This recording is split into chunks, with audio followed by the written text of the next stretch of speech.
বিসমিল্লাহির রহমানির রহিম। স্বাগতম তোমাদের গণিত ক্লাসে।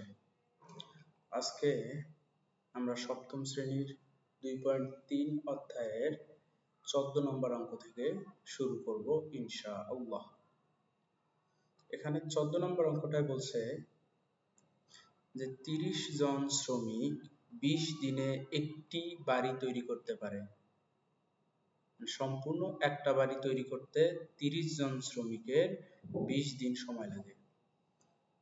তারপর বলছে কাজ শুরুর 10 দিন পরে আবহাওয়া খারাপ হওয়ার জন্য 6 দিন কাজ বন্ধ রাখতে হয়। তাহলে কাজ শুরুর 10 দিন পর, তার মানে 10 দিন পর্যন্ত কাজ চলছে, কাজ শুরুর 10 দিন পর আবহাওয়া খারাপ হওয়ার কারণে 6 দিন কাজ বন্ধ থাকে।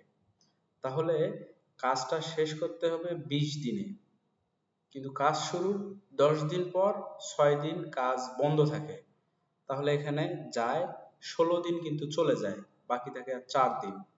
তারপর বলছে নির্ধারিত সময়ে কাজটি শেষ করতে অতিরিক্ত কতজন শ্রমিক লাগবে। এখন এখানে যা বলছে যে 20 দিন কাজ করতে পারবে, বলছে এখানে নির্ধারিত সময়ে, তার মানে তারা ওই 20 দিনই কাজ করতে পারবে। এখন এই 20 দিন যখন সে কাজ করবে, এখন বলছে কাজ শুরুর 10 দিন পর আবহাওয়া খারাপ হয়, 6 দিন কাজ বন্ধ থাকে। 6 দিন কাজ বন্ধ থাকে। এখন 6 দিন যদি কাজ বন্ধ থাকে, 10 দিন পর দিন চলে যাচ্ছে 10 আর 6 16 দিন। 16 দিন কিন্তু চলে যাচ্ছে, বাকি থাকতেছে আর 4 দিন।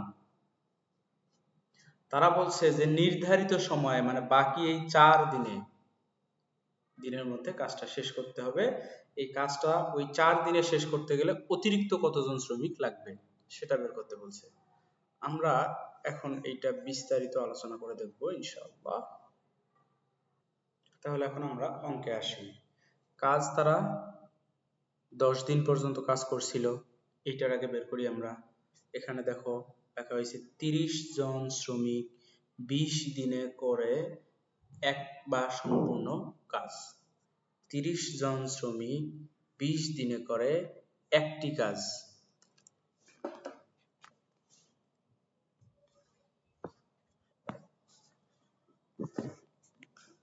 তার মানে হচ্ছে এই 30 জন শ্রমিক 20 দিনে করে একবার সম্পূর্ণ অংশ কাজ। এখন 30 জন শ্রমিক একদিনে করে 20 দিনে যদি একটা কাজ করে, তাহলে একদিনে কম কাজ করবে, এই জন্য এখানে ভাগ হয়েছে। তারপর বলছে ওই শ্রমিকের সংখ্যা ঠিক আছে 30 জন, কিন্তু দিন সংখ্যা এবার বাড়ছে। এখানে 30 জন শ্রমিক 10 দিনে, একদিনে যদি এত অংশ কাজ করে, তাহলে 10 দিনে এখন কাজ বেশি করবে না কম করবে? 10 দিনে কাজ বেশি করবে, তাহলে এই জন্য এখানে গুণ হয়েছে, 10 দ্বারা গুণ। এখন এই 20-এর শূন্য 10-এর শূন্য কাটা, তাহলে এখানে থাকতেছে 1/2। এই 30 জন শ্রমিক 10 দিনে কাজটার 1/2 অংশ করতে পারে। তারা যে 10 দিন কাজ করছে, সেই 10 দিনে এত অংশ কাজ তারা করতে পারছে। তাহলে এখন সম্পূর্ণ কাজের এত অংশ যদি করে, তাহলে কাজ এখনো বাকি আছে অনেক। সেই বাকি অংশটা আমাদের বের করতে হবে। সর্বপ্রথম আমরা দেখি বাকি কতটুকু অংশ আছে। তাহলে 30 জন শ্রমিক 10 দিনে এত অংশ কাজ করতে পারে। তারা তো 10 দিন কাজ করছিল। আমাদের প্রশ্ন অনুযায়ী দেখো যে তারা 10 দিন কাজ করছিল। 10 দিন কাজ করার পর আবহাওয়া খারাপ হয়েছিল। তাহলে যখন সে 10 দিন কাজ করছে,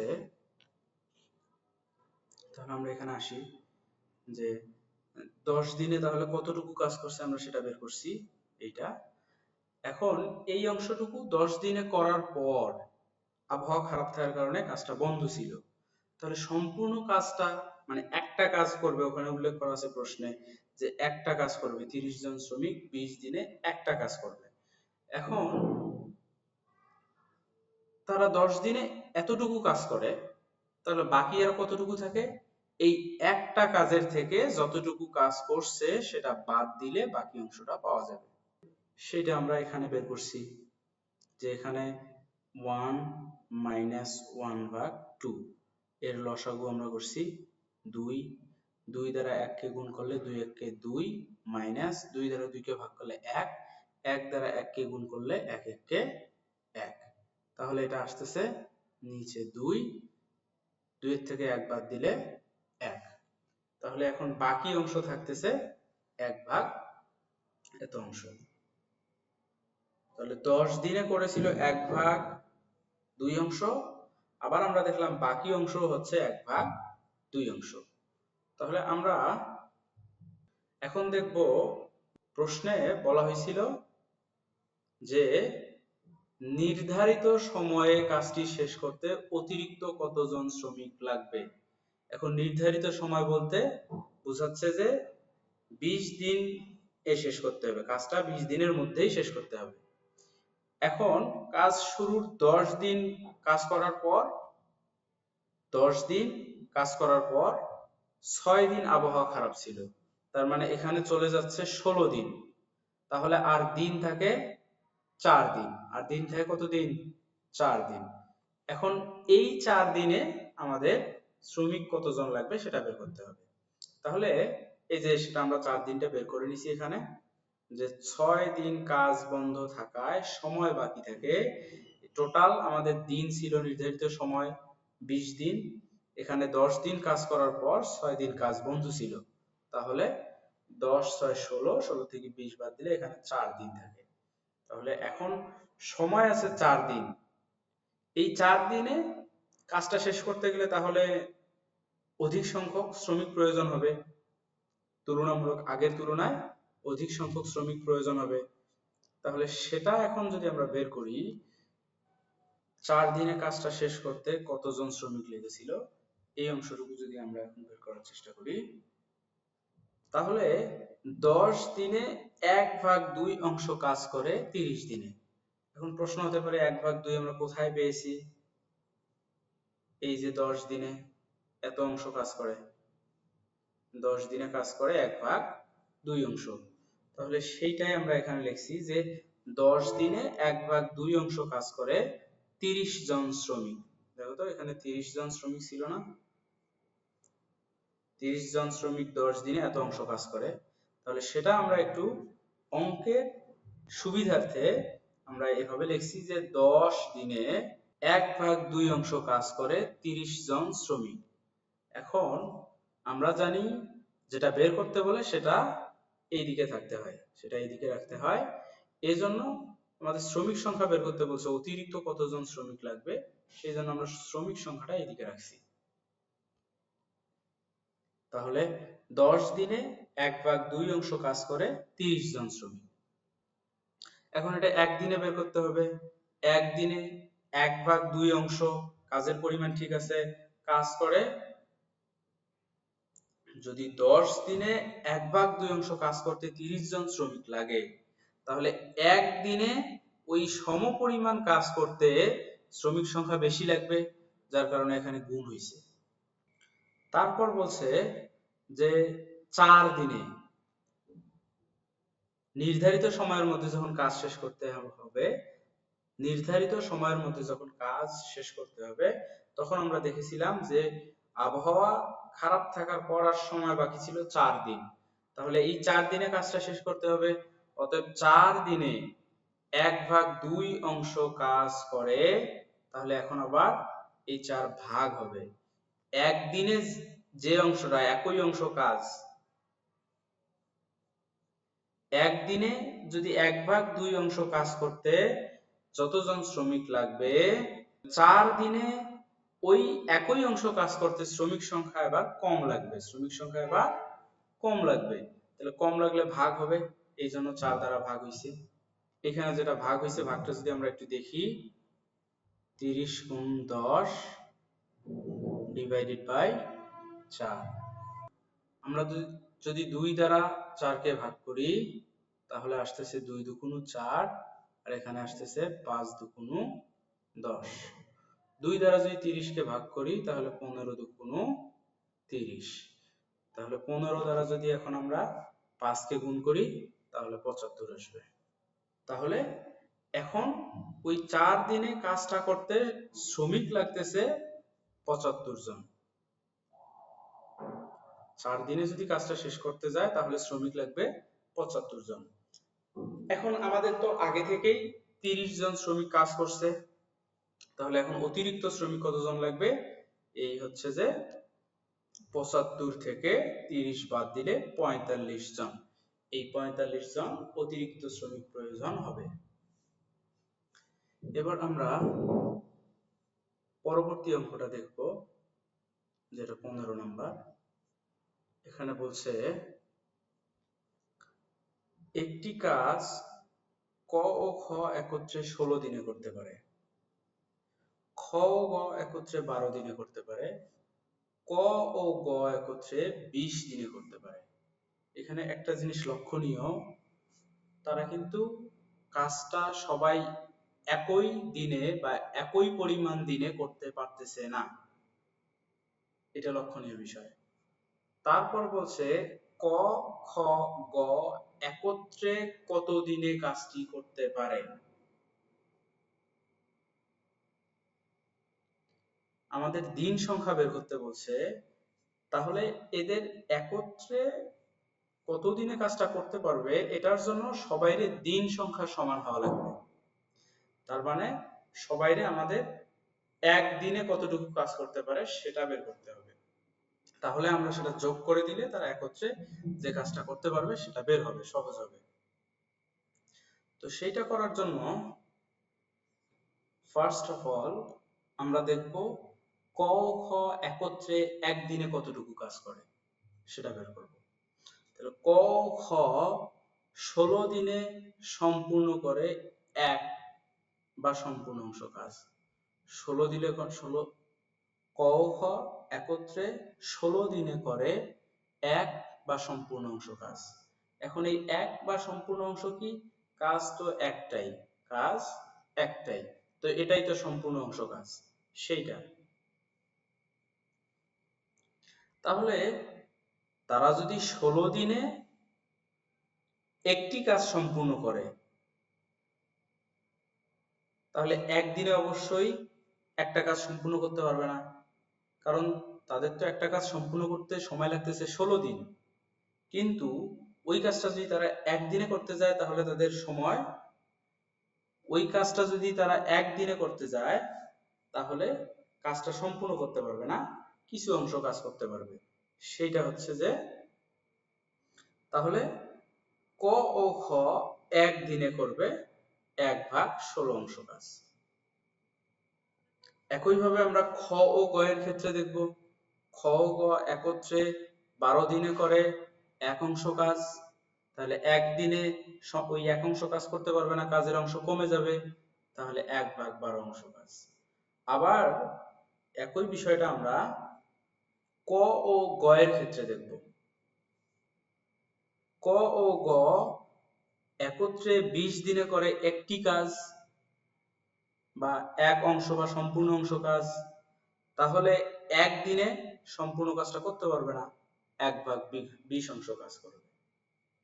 এখন এই সবগুলা যে ক খ, খ গ এবং ক ও গ যে কাজটা করছে সেগুলো যদি আমরা যোগ করি, তাই তো বলছে যে তারা একত্রে, এখানে দেখো যে তারা একত্রে কত দিনে কাজটি করতে পারবে। একত্রে কত দিনে কাজটি করতে পারবে সেটা বের করার জন্য তারা একত্রে কত অংশ কাজ করছে সেটা বের করা জরুরি। এই জন্য আমরা তাদের অংশটা কাজ, কতটুকু অংশ কাজ করছে সেটা আমরা আগে বের করব। এখন তারা একত্রে কত অংশ কাজ করছে সেটার জন্য সবগুলো যোগ করতে হবে, একত্র করতে হবে। তাহলে সেই একত্রটা আমরা এখানে করছি যে ক প্লাস খ যোগ খ প্লাস গ যোগ ক প্লাস গ, একত্রে একদিনে করতে পারে এই যে সবার কাজটা যোগফল এই অংশ কাজটুকু তারা একত্রে করতে পারে, এই কাজটুকু তারা একত্রে একদিনে করতে পারে। এই অংশটুকু এখন সমাধান করার জন্য আমাদের যা করতে হবে সেটা হচ্ছে যে 16, 12 এবং 20 এর লসাগু। এটা যদি আমরা বের করার চেষ্টা করি, এখানে 16, 12, 20 এর লসাগু, তাহলে কি হবে? 2 দ্বারা দিলে 8 দুগুণ 16, 6 দুগুণ 12, 10 দুগুণ 20। আবার যদি আমরা এটা ভাগ করি, 2 দ্বারা দেই, তাহলে 4 দুগুণ 8, 3 দুগুণ 6, 5 দুগুণ 10। এখন আমরা যা দেখতেছি 5 এবং 4 বা 3 কে কোনো সংখ্যা দ্বারা ভাগ যায় না, কোনো একই সংখ্যা দ্বারা ভাগ যায় না, যার কারণে এদের লসাগু হবে এগুলোর গুণফল।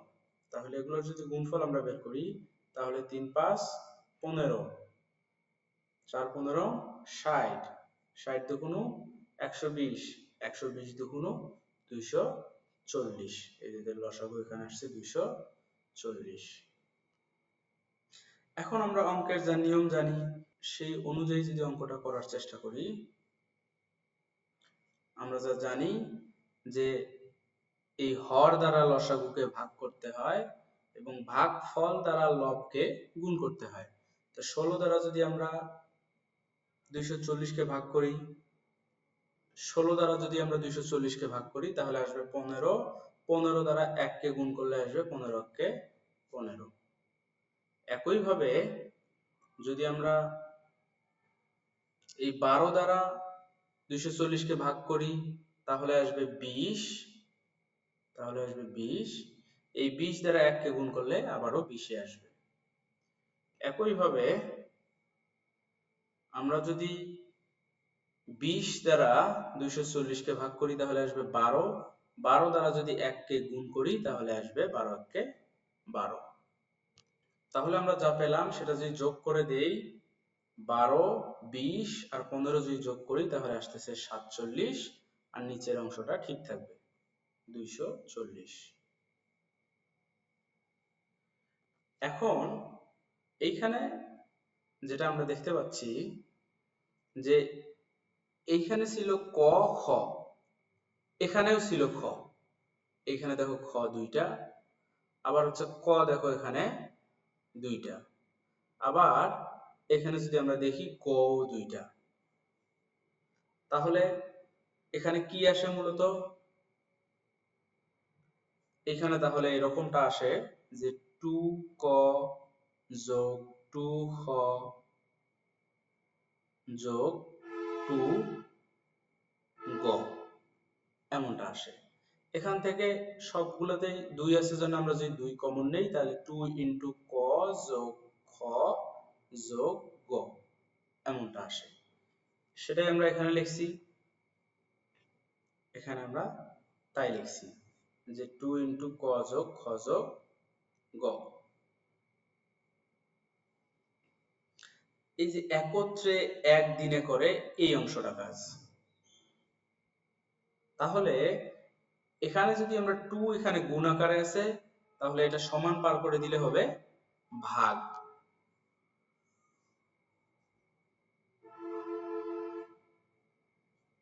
যার কারণে এই ক খ গ একত্রে একদিনে করে কাজটি এই 47 ভাগ 240, আর এই 2 এখানে ছিল গুণ, এখানে এসে হইছে ভাগ।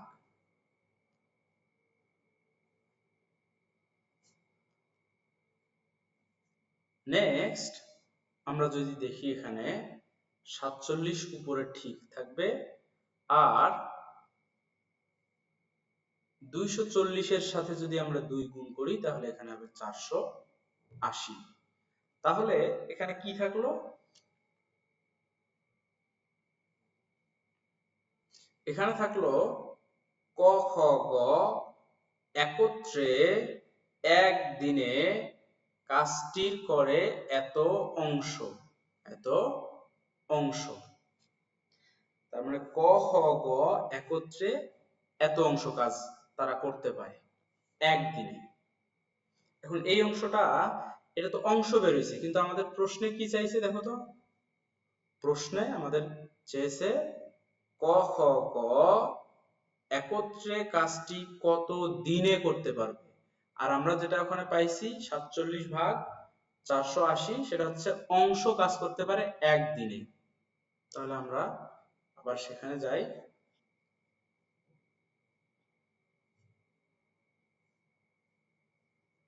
তাহলে একদিনে এত অংশ কাজ করতে পারবে,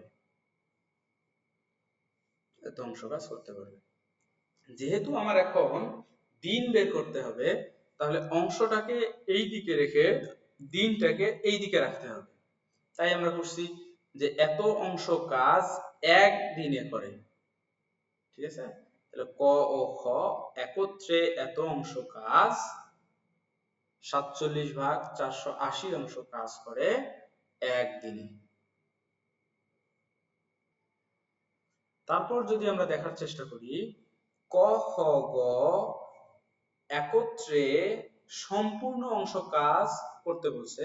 তা সম্পূর্ণ কাজ আমরা দেখলাম যে সম্পূর্ণ কাজ একটাই, সেজন্য এখানে লেখা হয়েছে যে ক ও খ, ক খ গ একত্রে এক বা সম্পূর্ণ অংশ কাজ করে।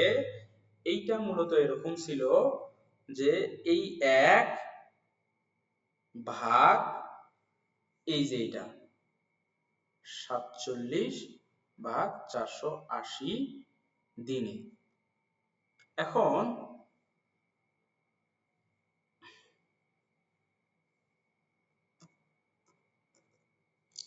এটাকে করা হয়েছে যে এক গুণ এই ভাগটাকে যদি আমরা গুণ করে দেই তাহলে উল্টে যায়, 480/47 হয়, এটা আমরা জানি। তো এখন 480-কে 47 দ্বারা ভাগ করলে এই অংশটা পাওয়া যাবে। আমরা সে ভাগটাও দেখি। আমরা যদি দেখি যে এইটা থেকে কিভাবে এই অংশটা আসে, তাহলে আমরা এখানে করতে পারি 47/480। আমরা দেখি যে 47/480 এটাকে যদি ভাগ করি তাহলে 47 একে 47। আমরা যদি দেখি, আমরা যদি এই 47-কে 10 দ্বারা গুণ করি তাহলে কি আসে এখানে, 47 10-এ 470। তাহলে এখানে বিয়োগ করলে থাকতেছে 10, এই 10 যাবে উপরে আর নিচে আসবে 47, এটা আসবে নিচে।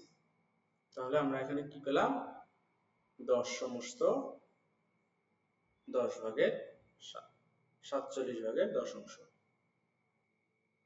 আমরা যদি এবার 16 নম্বর অঙ্কটা দেখার চেষ্টা করি, তাহলে এখানে বলছে একটি চৌবাচ্চায় দুটি নল আছে, প্রথম ও দ্বিতীয় নল দ্বারা যথাক্রমে 12 ও 18 ঘন্টায় খালি চৌবাচ্চাটি পূর্ণ হয়।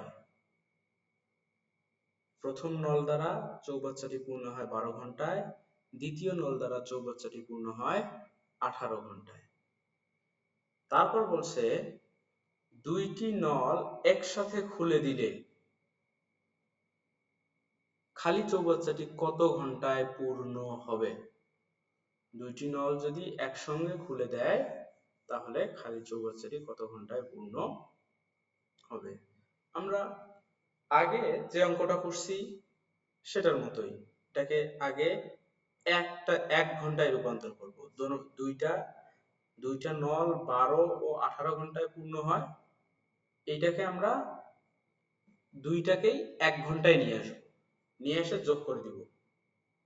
তাহলে যদি আমরা দেখি যে 12 ঘন্টায় পূর্ণ হয় একটি চৌবাচ্চা বা এক বা সম্পূর্ণ, এখানে এক বলতেই সম্পূর্ণ চৌবাচ্চাটাকেই বোঝাচ্ছে। তাহলে 1 ঘন্টায় পূর্ণ হবে কম চৌবাচ্চা, এই 1/12 অংশ। তারপর দ্বিতীয়টার ক্ষেত্রে 18 ঘন্টায় পূর্ণ হয় এক বা সম্পূর্ণ অংশ চৌবাচ্চা, 1 ঘন্টায় পূর্ণ হয় 1/18 অংশ চৌবাচ্চা, 1/18 অংশ চৌবাচ্চা। এখন আমরা দুইটাকেই 1 ঘন্টায় রূপান্তর করলাম, এটাকেও 1 ঘন্টায় রূপান্তর করছি, এটাকেও 1 ঘন্টাতেই রূপান্তর করছি। এখন আমাদের জন্য অঙ্কটা সহজ হবে। আমরা যদি দেখি দুইটি নল একত্রে খুলে দিলে এখন এইটার যে 1 ঘন্টায় পূরণ হয়েছিল আর এইটা যে 1 ঘন্টায় পূরণ হয়েছিল সেটা যোগ, একত্রে মানে যোগ, আমরা যোগ করে দিছি।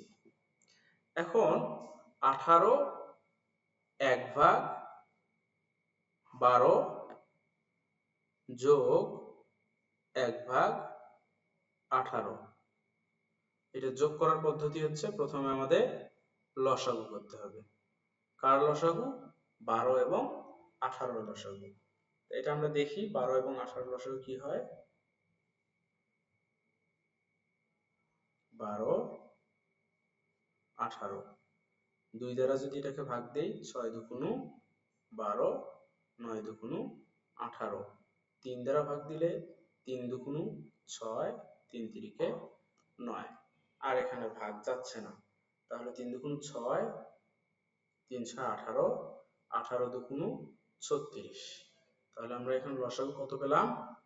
36, 36। এখন তারপর লসাগু আমরা এখানে পেলাম 36, তারপর করণীয় কি? 12 দ্বারা 36 কে ভাগ, তাহলে 12 দ্বারা 36 কে ভাগ করলে কত হয়? 3/12 36, 3 দ্বারা 1 কে গুণ, 3 1 কে 3, মাঝে যোগ চিহ্ন আছে, যোগ 18 দ্বারা 36 কে ভাগ করলে 18 দুগুণ 36, 2 দ্বারা 1 কে গুণ করলে 2 1 কে 2, তাহলে এটা কি আসতেছে? 36 আর 3 2 5, এটা ভাগ করা যায় না, জন্য এটাই আমরা আপাতত রাখলাম। তাহলে 5/36 অংশ কাজ তারা একত্রে 1 ঘন্টায় পূর্ণ হয় চৌবাচ্চাটির, এই যে 5/36 অংশ। আমাদের বের করতে বলছে কি সেটা যদি আমরা একটু দেখি, যে দুইটি নল একসাথে খুলে দিলে চৌবাচ্চাটি কত ঘন্টায় পূর্ণ হয়, সময় বের করতে বলছে আমাদের। সময় বের করার জন্য আমরা যেটা পাইছি সেটা তো অংশ পাইছি, এটা তো সময় না, এই জন্য আমরা যদি এখান থেকে এখন সময় বের করি তাহলে কি আসে, যে এত অংশ, দুইটি নল দ্বারা এত অংশ পূর্ণ হয় 1 ঘন্টায়, যেহেতু আমরা সময় বের করব। তারপর এই দুইটি নল দ্বারা এক অংশ বা সম্পূর্ণ অংশ পূর্ণ হয়, এখানে এভাবে ছিল যে 1 ভাগ এই 5/36, তো এই ভাগটাকে আমরা গুণ করে দিছি, দিলে 36 যাচ্ছে উপরে আর 5 আসতেছে নিচে, এইটা এইখানে। এখন সম্পূর্ণ অংশটি 36 ভাগ, সম্পূর্ণ অংশটি 36 ভাগ 5 ঘন্টায় পূর্ণ হয়। এইটাকে যদি আমরা মিশ্র ভগ্নাংশে রূপান্তর করি তাহলে কি আসে দেখি, 5/36, আমরা জানি 5 সাথে 35, বিয়োগ করলে থাকতেছে 1, 1/5, তাহলে 7 সমস্ত 1/5 ঘন্টায় পূর্ণ হয়, মানে চৌবাচ্চাটি পূর্ণ হতে 7.5 ঘন্টা সময় লাগে। এইবার যদি আমরা 17 নম্বর অঙ্কটা সমাধান করার চেষ্টা করি, এখানে বলছে স্রোতের অনুকূলে, মানে স্রোত যেদিকে যায়, একটি নৌকা 4 ঘন্টায় 36 কিলোমিটার পথ অতিক্রম করে। তারপর আবার বলছে যে স্রোতের বেগ প্রতি ঘন্টায় 3 কিলোমিটার। এর মানে হচ্ছে 4 ঘন্টায় 36 কিলোমিটার যায় স্রোতের অনুকূলে। তার মানে এখানে স্রোতের বেগও আছে, নৌকার বেগও আছে। এখন বলছে স্রোতের বেগ ঘন্টায় 3 কিলোমিটার, প্রতি ঘন্টায় 3 কিলোমিটার, কিন্তু এখানে উল্লেখযোগ্য বিষয় হচ্ছে যে আমাদের নৌকাটা 4 ঘন্টায় যায়, আর এখানে বলছে নৌকাটি প্রতি ঘন্টায় 3 কিলোমিটার যায়। তার মানে আমাদের 4 ঘন্টাকে 1 ঘন্টায় রূপান্তর করতে হবে। তারপর এখানে বলছে যে প্রতি ঘন্টায় 3 কিলোমিটার হলে স্থির পানিতে নৌকার বেগ কত? তাহলে আমাদের নৌকার বেগটা বের করতে হবে। সর্বপ্রথম আমরা এই 4 ঘন্টায় 36 কিলোমিটার থেকে আমরা 1 ঘন্টায় কত কিলোমিটার যায় সেটা বের করব। স্রোতের অনুকূলে, এই যে অনুকূলে 4 ঘন্টায় যায় 36 কিলোমিটার, তাহলে 1 ঘন্টায় যাবে 36 ভাগ 4 কিলোমিটার। আমরা যদি 4 দ্বারা 36 কে ভাগ করি তাহলে 4 9 36, সেই 9 এখানে। তাহলে স্রোতের অনুকূলে নৌকাটি প্রতি ঘন্টায় যায় 9 কিলোমিটার। 9 কিলোমিটার পার আওয়ার, এই চিহ্নটার নাম হচ্ছে পার, মানে প্রতি ঘন্টায়। এবং এখানে দেয়া আছে যে প্রতি ঘন্টায় 3 কিলোমিটার। এখানে দেয়া আছে স্রোতের বেগ, এবং এখানে দেয়া আছে স্রোতের বেগ প্রতি ঘন্টায় 3 কিলোমিটার, যেটা এখানে আমরা লিখছি। এখন আমরা জানি স্রোতের অনুকূলে নৌকার বেগ, স্রোতের অনুকূলে নৌকার বেগ, অনুকূলে বলতে স্রোত যেদিকে যায় নৌকাও সেদিকে যায়। এই ক্ষেত্রে নৌকার বেগটা হবে স্রোতের বেগ যোগ নৌকার বেগ।